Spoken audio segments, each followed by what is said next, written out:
Many activists have been calling for free university tuition, arguing that this would ensure greater access to higher education. While this proposal may seem persuasive, it would entail negative consequences in terms of educational quality. This short documentary shows how France, by relying on freedom of choice and competition, succeeded in establishing a network of top-quality institutes of higher learning called Grandes Écoles. Est-ce que nous sommes aujourd'hui au Québec ou en France, à un moment donné dans la mondialisation, avec des États qui sont à même de dire « Ok, tout est gratuit, on vous enferme pendant 3 ans ou 5 ans dans des cégeps et des universités, dans des écoles secondaires, primaires chez nous et tout, vous vous occupez de rien, on paye tout. » C'est plus le monde aujourd'hui, parce que les États n'ont plus les moyens. Et c'est surtout, c'est plus la même finalité. C'est plus la même finalité. Et la preuve, c'est que nos systèmes éducatifs publics produisent des chômeurs. Au moment où le système éducatif paye des chômeurs, j'estime qu'il n'y a pas de rentabilité de ce système éducatif, rentabilité sociale. S'il est gratuit et payé par l'impôt qui produit des chômeurs, c'est prendre l'argent des contribuables et le jeter par la fenêtre. Donc c'est pas le vrai problème. Le problème, il n'est pas sur les frais de scolarité. Quand je vois les étudiants, les manifestations d'étudiants québécois, d'étudiants français sur la gratuité des études, je pense qu'ils se trompent de société. Parce que la gratuité totale, c'est une subvention plus grande aux riches qu'aux pauvres. Et donc, quand vous êtes dans une famille très aisée et très riche, ils ont la même gratuité que la famille pauvre, ou en tous les cas plus défavorisée.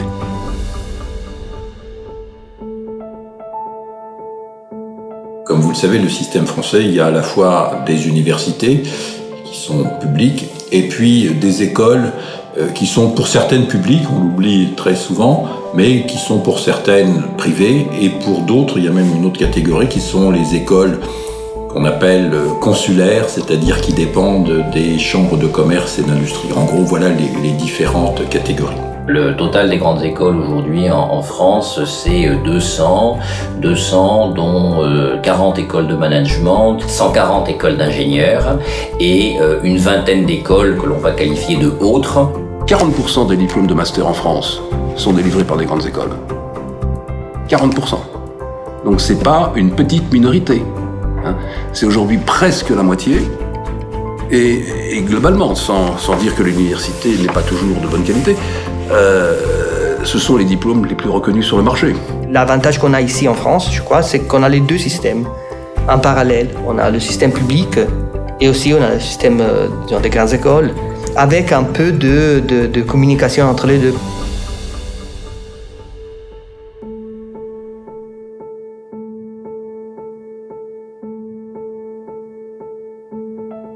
Les principales raisons pour lesquelles les grandes écoles se sont développées en France, elles sont doubles.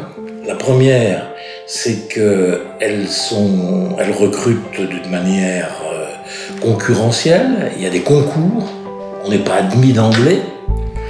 Et puis, la deuxième raison, qui est peut-être la première d'ailleurs, c'est qu'elles ont toujours été orientées vers le marché de l'emploi, vers les besoins économiques.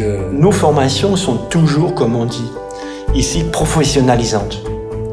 À la sortie, nos étudiants sont capables de tenir un métier, ce qui n'est pas le cas souvent en université. La première preuve de la valeur du diplôme, c'est que juste après avoir été diplômé, j'ai tout de suite pu trouver un emploi.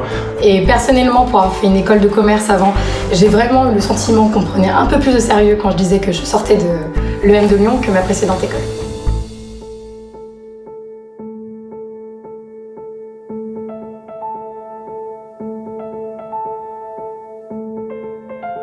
Donc les deux grandes critiques, la critique politique, école capitaliste, de riches, et l'autre, pas de culture générale, sont pour moi, ça existe, ça nous est souvent reproché, mais parce que c'est une vision du passé, c'est une vision où l'éducation est considérée comme étant monolithique dans un monde qui était fermé, limité. C'est un système qui permet la sélection. Parce que tout notre système est basé sur l'idée même de sélection. Quand je suis arrivé ici, en provenance d'Allemagne, J'étais très choqué par cette situation-là, que tout part de la sélection des étudiants et que c'est accepté par tous. Parce que c'était pas du tout le cas en Allemagne. Ça l'est toujours pas aujourd'hui. On met toujours en avant le fait, par exemple, que le système allemand, qui ne connaît pas du tout les classes préparatoires et les écoles, les grandes écoles, est un système beaucoup plus inégalitaire à la sortie que le système français. Que le fait d'avoir des concours ouverts à tout le monde permet d'éviter des passe-droits. C'est pas parce que vous êtes le fils de monsieur et madame Untel que vous allez automatiquement accéder à tel ou tel emploi. Moi-même, je suis fils d'employé, de petit employé, j'ai passé les concours, j'ai fait une grande école, sans ça je suis arrivé à des fonctions qui sont les miennes aujourd'hui. Je l'aurais pas fait si l'éducation n'avait pas assuré cette sélection à un moment donné.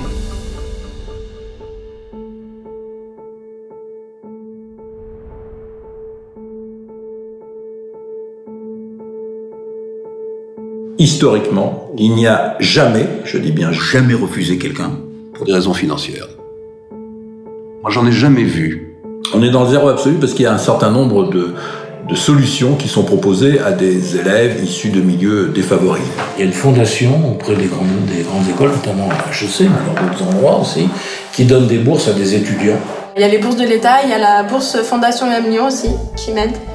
Et donc c'est en fait un réseau des anciens qui donne de l'argent à l'UM Lyon et cet argent est reversé aux personnes qui ont des moyens financiers faibles. Pour une majorité d'étudiants, après, on a recours aux prêts bancaires, tout simplement, avec des banques partenaires de M Lyon et des bureaux des élèves.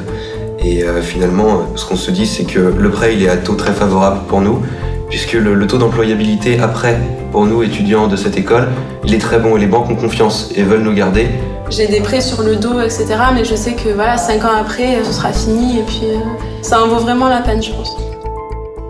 Moi j'ai complété parce qu'en fait je viens du milieu populaire, donc encore en dessous. Mais je vois pas ça du tout comme un sacrifice. Pour moi c'est vraiment un investissement comme le ferait une entreprise. C'est-à-dire que pendant 3 ans je vais payer mes frais de scolarité, mais ça va avoir des retombées qui seront bien plus grandes après.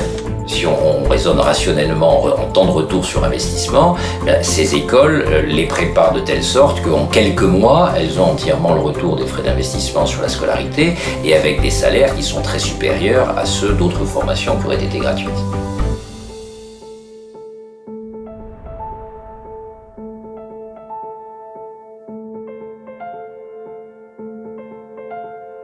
Moi, je crois que la diversité est un plus. Donc, avoir des établissements d'enseignement supérieur de recherche différents, qui se complètent d'une certaine manière, voire qui se recoupent, me semble être quelque chose d'intéressant pour un pays. Quand on regarde dans le détail, on s'aperçoit que cette cohabitation au niveau entre deux institutions, par exemple, entre une université et une grande école, la plupart du temps, ça se passe très très bien. Vous seriez fasciné par le nombre et la profondeur des collaborations qui existent entre les grandes écoles et les universités. Par exemple, nous, on a passé des partenariats avec Sciences Po, Sciences Politiques Lyon. On a à peu près une 30aine d'élèves qui vont à Sciences Po. On a une 50aine d'élèves qui vont faire du droit. On a des pharmaciens, des gens qui, en 4e année de pharmacie, viennent à EM Lyon. Donc, bon... L'ouverture, voilà, elle existe, les passerelles se multiplient. On est en France dans la multiplication des passerelles pour les étudiants, pour les professeurs, pour les chercheurs, entre l'université et les grandes écoles.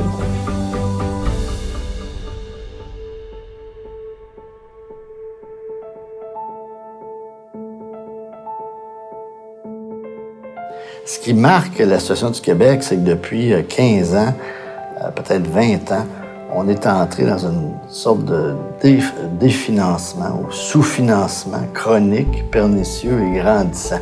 Et en fait, la subvention par étudiant au Québec, elle est à peu près équivalente en moyenne à la subvention que les autres versent. Donc l'écart de financement, c'est pas tellement la part des contribuables, c'est les autres sources. Et la principale, ce sont les droits de scolarité. Le Québec est la seule région en Amérique du Nord où on a des droits de scolarité uniformes à travers tous les cycles, à travers tous les programmes. Il faut s'assurer que l'on maintienne l'accessibilité, mais qu'on maintienne également la qualité. Si on passe de droits de scolarité qui sont présentement au Québec très très faibles à des droits de scolarité qui se rapprochent de la moyenne canadienne, je ne vois pas que ça va d'aucune façon avoir d'impact significatif sur la fréquentation. L'université française, elle est gratuite, mais les gens la fuient. C'est très accessible, mais il n'y a pas de qualité. Ce qui se passe en France, présentement, ce que ça indique, c'est qu'il y a un appétit pour des formations de qualité. Et les grandes écoles, dans la mesure où elles ont la marge de manœuvre, réussissent à attirer une clientèle grandissante de gens qui sont prêts à payer davantage. On n'a pas besoin, nous, de créer ce système parallèle. Mais si on aménage notre réglementation puis notre gestion du système pour permettre un peu plus de personnalisation, un peu plus de liberté, on va trouver beaucoup de niches comme ça. Et je pense que ça va être pour le bénéfice de tous.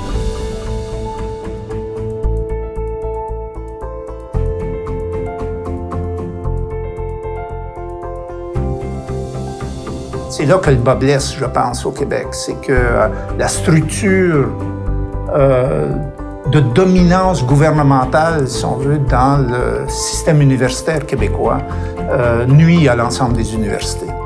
Moi, je pense qu'il faut donner beaucoup plus de liberté, beaucoup plus d'autonomie aux différentes universités. Si l'université pense qu'elle a le meilleur programme d'économie, de sciences économiques au Canada, ben, elle devrait pouvoir tarifier ce programme en conséquence.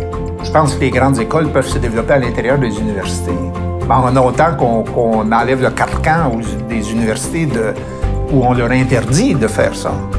J'ai toujours été surpris de voir que des familles acceptent de prendre un crédit pour acheter une voiture ou une télévision, parfois rechignent à prendre un crédit pour l'éducation.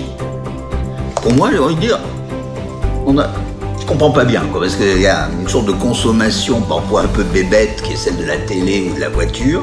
Et puis pour ce qui est de l'éducation, ce qui va vous porter pendant des années, ce qui va forger la société, on se dit non, on n'est pas prêt à emprunter. Donc il faut aussi changer la place de l'éducation dans l'esprit des gens.